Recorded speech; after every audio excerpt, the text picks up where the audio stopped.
The sanctions dynamic is again a track that runs parallel, that is also being strongly pursued by Senator Graham, and all of this could culminate this week, but it doesn't have to culminate. It's a long process. We all know we're in for a long process.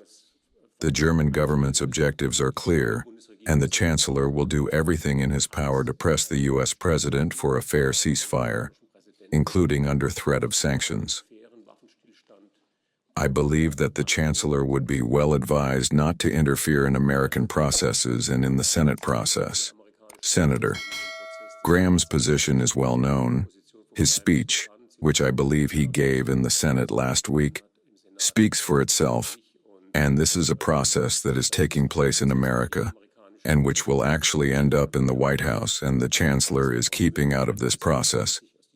We can assume that there will be a meeting in the Oval Office, which has become customary with the American president. The Chancellor is looking towards this meeting with great calmness and delight, and given that there has actually been a very good relationship between the two so far, we can also assume that this will continue in this meeting. At the moment, negotiations between the European Commission and the U.S. government are continuing at full speed.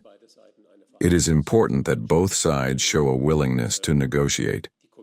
The Commission and the member states are preparing further reactions should there be no negotiated solution, and all possible countermeasures are being considered for this situation. This new threat is now another element in this negotiation process.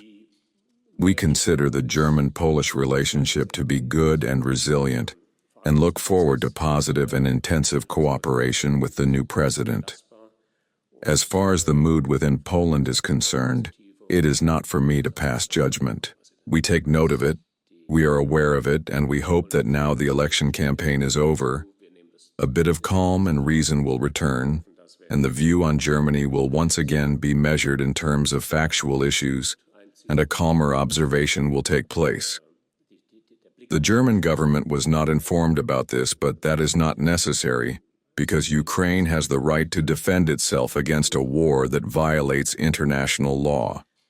It can also do this by attacking military installations on the Russian side. I cannot judge the impact on the talks. It's up to the negotiating parties to decide whether to make this an issue. Conversely, it has to be said that Ukraine is willing to negotiate, even though it has to put up with attacks on its territory every night, some of them, most of them, against civilian targets. And in this respect, I believe that if the political will is ready for talks, and above all, for a solution, this should also be signaled.